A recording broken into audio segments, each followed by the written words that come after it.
Yo guys, kembali lagi di channel 2D Film. Di video kali ini, Mimin mau meringkas alur cerita anime Engage Kiss. Sebelum lanjut, jangan lupa di like dan di subscribe. Loncengnya jangan lupa dinyalain biar kalian tidak ketinggalan video terbaru dari Mimin, oke? Bercerita tentang seorang pria miskin bernama Su. Su tinggal bersama seorang wanita muda bernama Kisara. Kisara merupakan iblis yang menjalin kontrak dengan Su. Kisara sedikit memiliki sifat yandere. Su dan Kisara tinggal di kota Byron. Sedikit info, di kota Byron banyak tragedi yang berkaitan dengan iblis.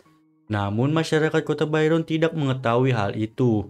Bisa dibilang pemerintah kota menutup-nutupi kejadian yang berkaitan dengan iblis. Dan hanya segelintir orang dan organisasi saja yang mengetahui hal itu. Info lagi, di sini iblis tidak terang-terangan menyerang manusia, melainkan iblis itu harus menjalin kontrak dengan manusia terlebih dahulu. Dan bayaran atas kontrak itu bisa berupa nyawanya. Singkat cerita, Su dan Kisara mendapatkan job untuk melindungi wali kota. Dalam kasus ini, Su ditemani oleh mantan pacarnya yang bernama Ayano. Ayano merupakan anak dari pemilik perusahaan AAA, di mana perusahaan ini berfokus menangani hal-hal yang berkaitan dengan iblis. Di sana juga Su bertemu dengan seorang pria yang bernama Miles. Miles pernah menjadi ayah angkat Su selama 1 tahun. Lanjut ke cerita, setelah wali kota selesai berpidato, ia akan diserang. Namun serangan itu berhasil digagalkan oleh Kisara. Kejar-kejaran pun dimulai. Namun karena iblis ini tingkat rendah, jadi dengan mudah bisa diamankan oleh Su. Job ini pun berhasil diselesaikan oleh Su. Singkat cerita, Su bermimpi mengenai keluarganya. Bisa dibilang mimpi ini adalah kenangan masa kelamnya Su. Inti mimpi itu mengenai pembantaian keluarga Su oleh iblis.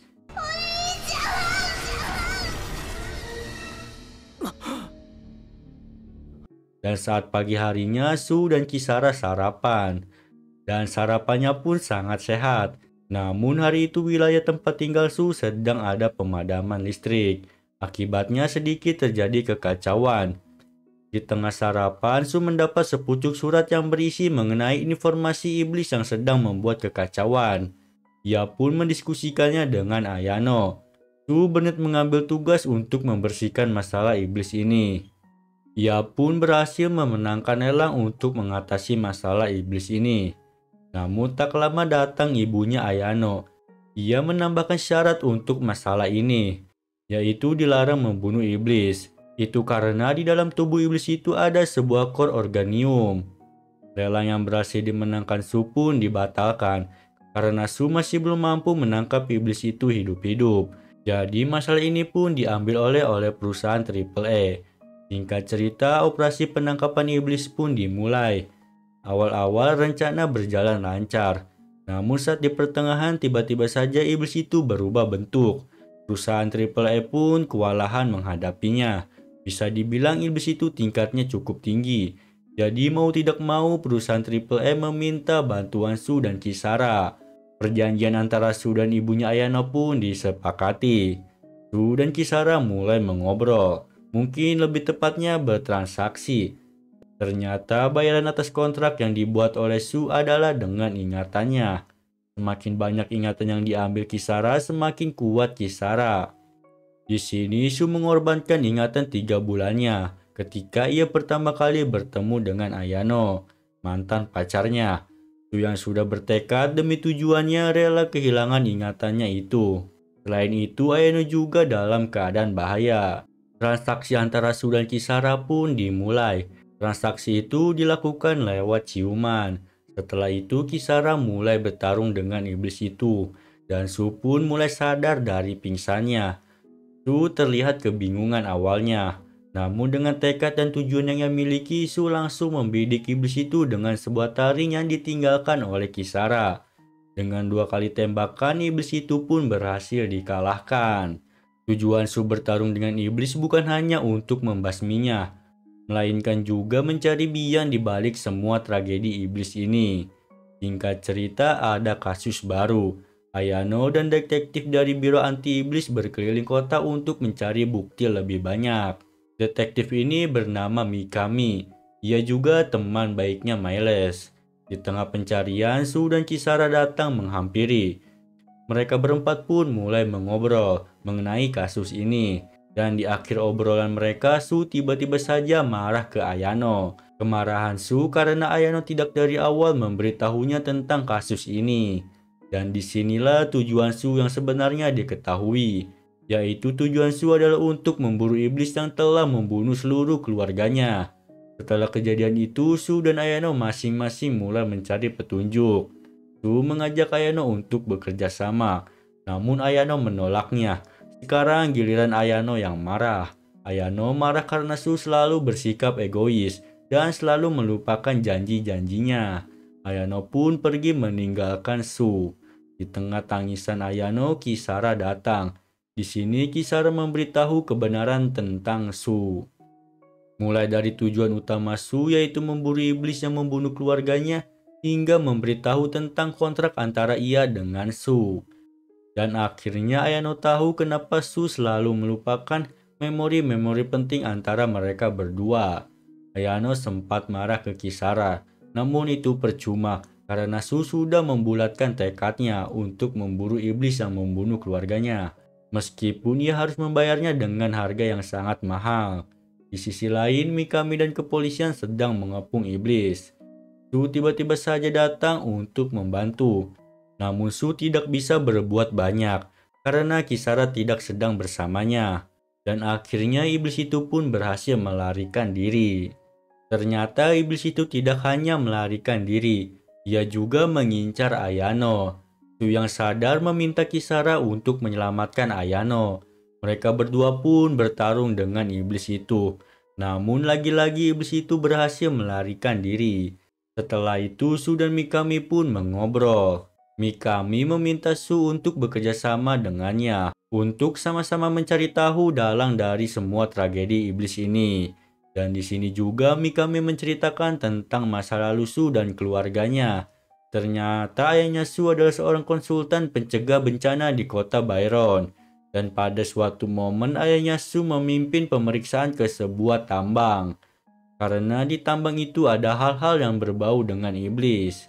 Karena ini masih dalam tahap pemeriksaan, jadi banyak anggota pemeriksa yang membawa keluarganya, termasuk juga ayahnya Su. Dan klimaksnya semua orang yang datang ke tambang itu hilang entah kemana. Dan sampai saat ini masih menjadi misteri. Dari tragedi itu hanya Su yang selamat. Dan ayahnya Su pun difitnah sebagai dalang dari tragedi itu.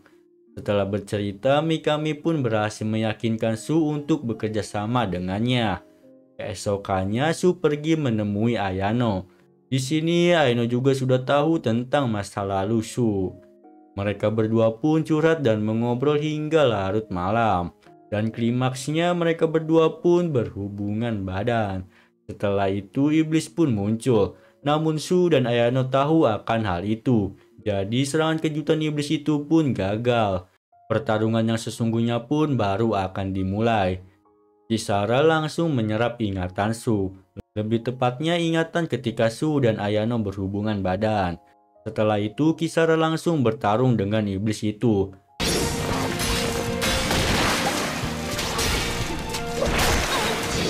Kisara dibantu Su berhasil mengalahkan iblis itu.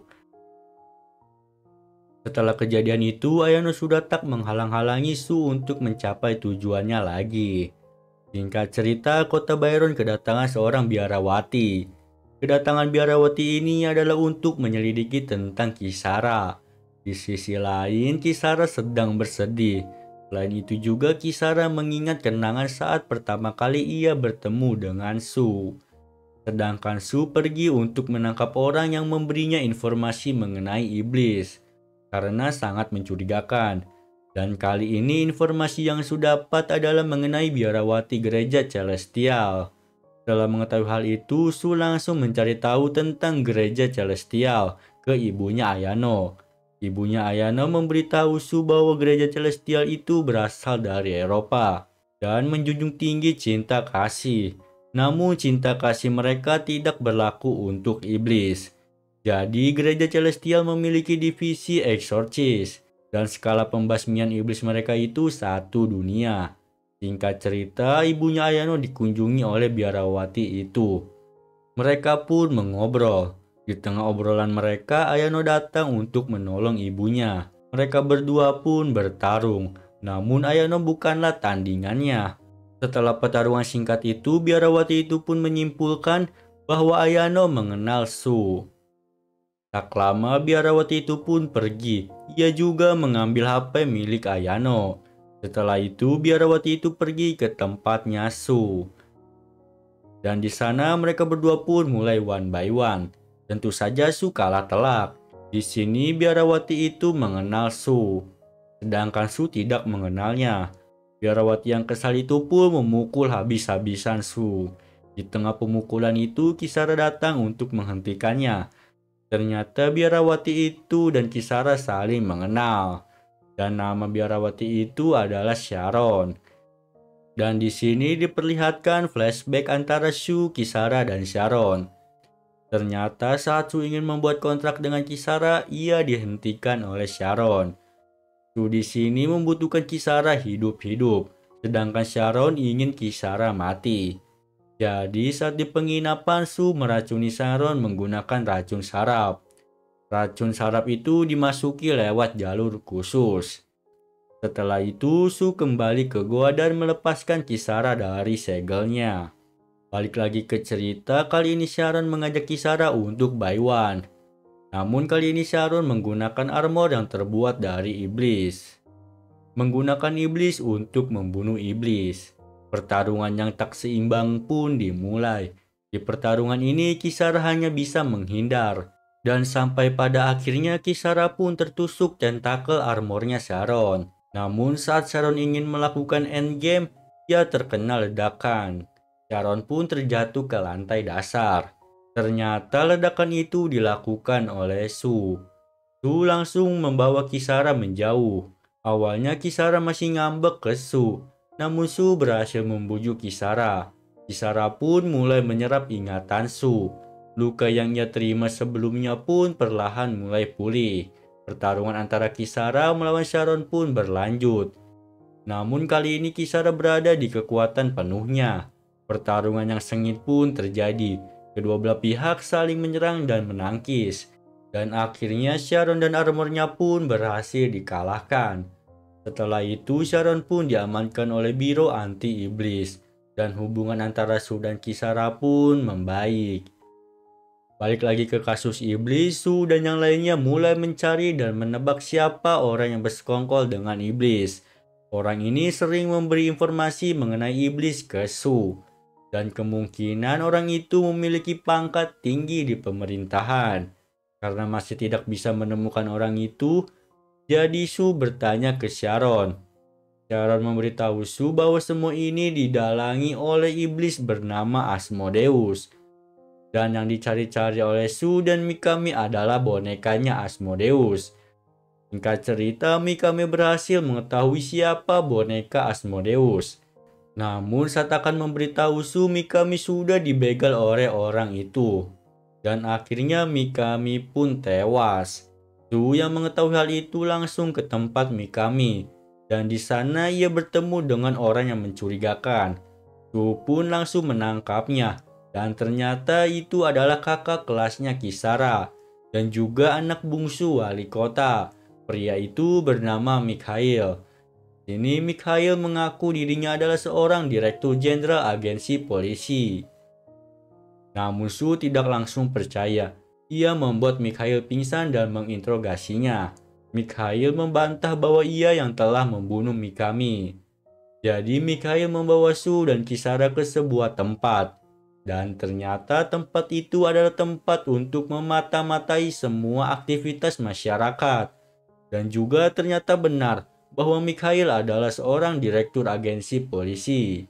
Singkat cerita, pemakaman Mikami diadakan. Dan saat pulang, Su diantar oleh Myles. Setelah mengobrol sebentar dengan Myles, Su mengatakan ke Myles, "Makanya kau membunuhnya." Di sini Su sudah tahu bahwa yang membunuh Mikami adalah Myles. Yang otomatis Myles adalah bonekanya Asmodeus. Setelah mengatakan itu, tak lama perusahaan Triple A sudah siap untuk menyerang Myles. Dan di sini juga diberitahu bahwa selama ini Mikhail yang memberikan informasi mengenai iblis ke Su. Mikhail mendukung Su dari balik layar. Selain itu, Miles juga terlibat dalam kasus ayahnya Su. Miles menjalani kontrak dengan iblis ketika ia sudah putus asa akan penyakit jantung putrinya. Di sini Miles membuat kontrak dengan Asmodeus. Balik lagi ke cerita, Miles sudah berubah menjadi iblis. Pertempuran antara Miles dan perusahaan Triple E pun dimulai. Di sini Su masih kena mental. Ia hanya bisa terdiam. Di sisi lain Ayano dalam keadaan bahaya. Namun tiba-tiba saja Sharon datang dan menyelamatkan Ayano. Ternyata yang membebaskan Sharon adalah Su. Tak lama Su pun mulai bernegosiasi dengan Kisara. Su meminta Kisara menyerap ingatannya tentang Miles. Transaksi pun berhasil. Kisara mulai bertarung dengan Miles. Pertarungan yang sengit pun terjadi karena keduanya adalah iblis tingkat tinggi. Setelah pertarungan yang panjang, Su akhirnya bangun. Dan ia langsung marah ketika melihat iblis Miles. Miles yang mengetahui Su sudah sadar langsung pergi ke arahnya. Dan saat berpapasan dengan Kisara, Miles meminta agar Kisara menjaga Su.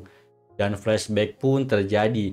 Di sini diperlihatkan bahwa keluarganya Su, keluarganya Ayano, dan keluarganya Miles berteman dengan sangat baik. Namun saat suatu momen putrinya Miles mengalami sakit yang parah. Dan kemungkinan untuk hidupnya itu nol. Di tengah keterpurukan itu datanglah sosok yang menawarkan kerjasama. Dengan imbalan bahwa putrinya Miles akan sembuh. Miles pun setuju. Setelah menjalani kontrak, Miles pergi ke tambang untuk menjaga tambang. Dan di dalam tambang sedang terjadi pembantaian yang dilakukan oleh ibunya Su. Dan klimaksnya ternyata itu adalah Asmodeus yang telah lama menyamar menjadi ibunya Su. Dan adiknya Su yang bernama Kana adalah anaknya dari Asmodeus. Kana yang merupakan seorang manusia dan iblis dibawa pergi oleh ibunya untuk dijadikan gerbang penghubung antara manusia dan iblis. Sedangkan Su yang murni manusia dibawa pergi oleh Miles untuk dirawat. Oh ya, info tambahan ayahnya Su merupakan salah satu eksorsis terkuat. Miles dan Su pun berhasil keluar dari tambang itu hidup-hidup, meskipun harus mengalami banyak luka. Dan setelah Miles sadar, putrinya pun sudah sembuh. Setelah kejadian itu, Miles masih harus terus menuntaskan kontraknya dengan Asmodeus. Singkat cerita, Miles sudah tewas. Dari flashback yang Mimin ceritakan tadi adalah ingatannya Miles. Setelah kematian Miles, rapat pun diadakan. Di rapat ini Kisara tidak menceritakan tentang Asmodeus yang menyamar menjadi ibunya Su. Karena tidak ingin memperlihatkan kenyataan yang pahit ke Su. Namun di sini Su sudah seperti orang linglung. Ia hampir tidak mengingat apa-apa. Setelah dari rapat itu, Kisara dan Sharon membuat kesepakatan. Yang intinya Kisara akan menceritakan semua yang ia tahu. Dan Sharon akan mengantar Kisara ke tambang. Dan kemungkinan di dalam tambang ada Kana. Selain itu, Ayano juga berniat pergi ke tambang. Namun ia sempat dihentikan oleh pemerintah dan Mikhail. Di tengah pembegalan itu, Su datang menggunakan helikopter. Su dan Ayano pun pergi ke tambang. Balik lagi ke Kisara, Kisara dan Sharon sudah sampai di tambang. Dan benar saja di dalam tambang itu ada Kana yang tertusuk tombak. Setelah melihat Kana, Sharon berniat membunuhnya. Namun berhasil dihentikan oleh Kisara. Di sisi lain, Mikhail tidak ingin Asmodeus bangkit. Dan banyak iblis yang keluar. Jadi Mikhail pun menembakkan sebuah senjata satelit ke arah tambang. Mikhail sudah tidak peduli jika di sana ada Kisara dan Sharon.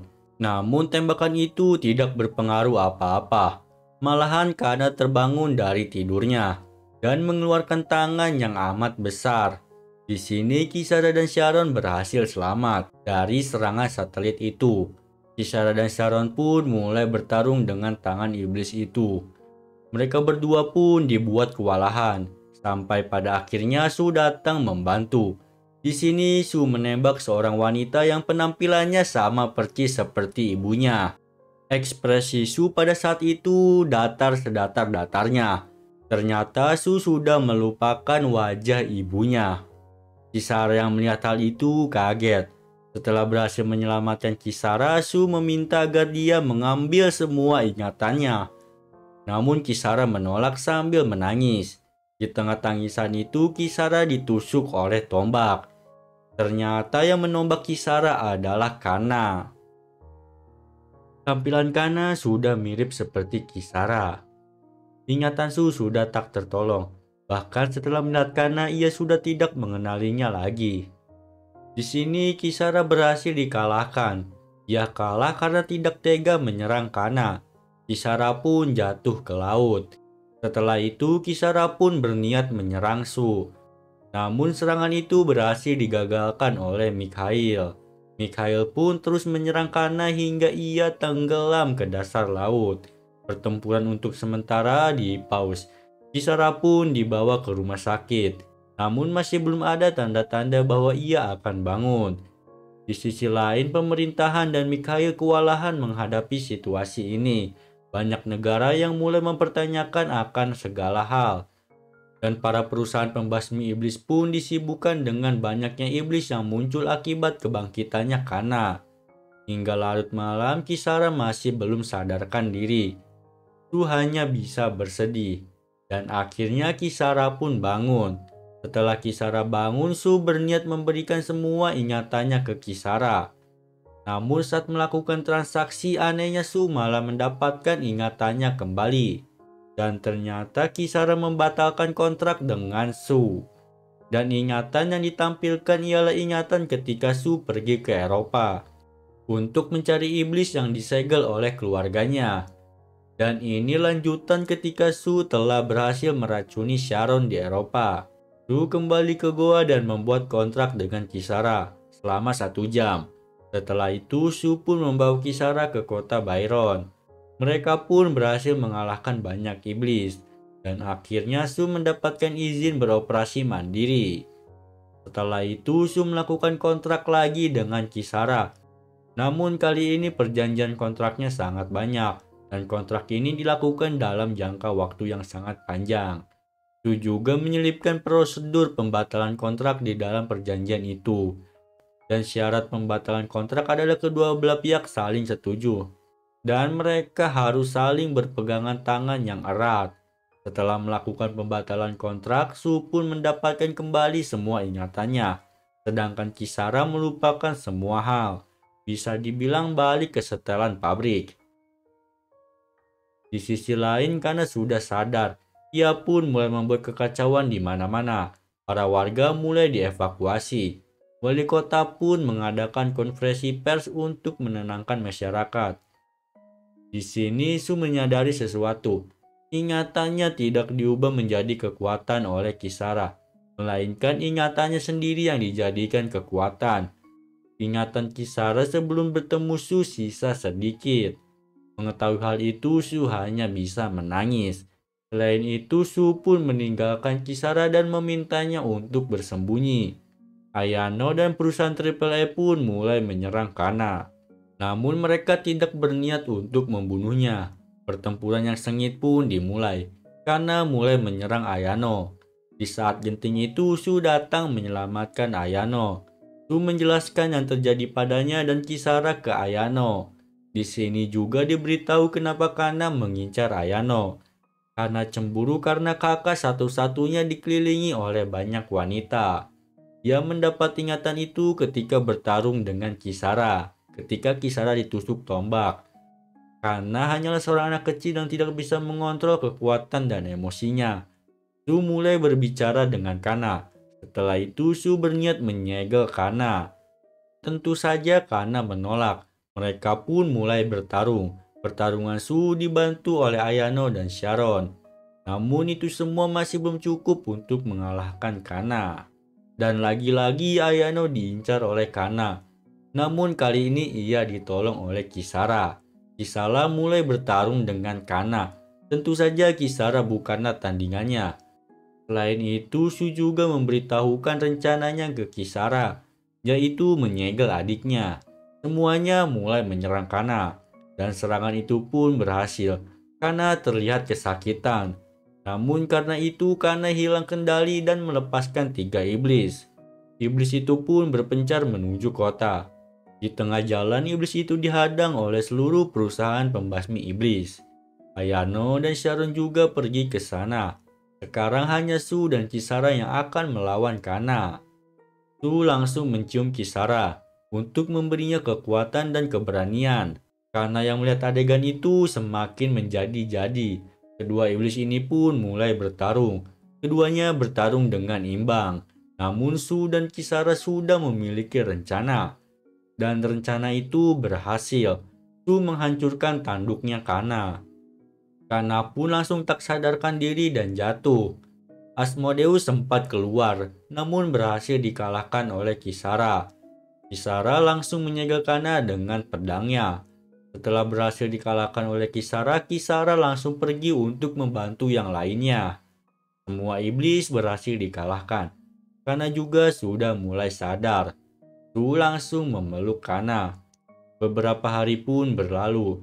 Kana harus ditahan karena ia masih merupakan ancaman. Sharon juga pulang ke biaranya. Di sisi lain, Kisara meminta Su menceritakan semua tentang dirinya. Mereka pun berjalan pulang. Dan saat di rumah, ternyata ada Kana. Kana kabur dari selnya. Kana dan Kisara pun mulai berdebat hebat. Sedangkan di luar sedang banyak polisi yang mengepung. Di tengah perdebatan itu, Ayano datang. Ia juga malah ikut berdebat. Dan hasil perdebatan mereka, Sula yang menjadi korban. Tamat. Mimin kira ini bakal sad ending, ternyata sangat happy ending. Oke, terima kasih yang sudah nonton, bye bye.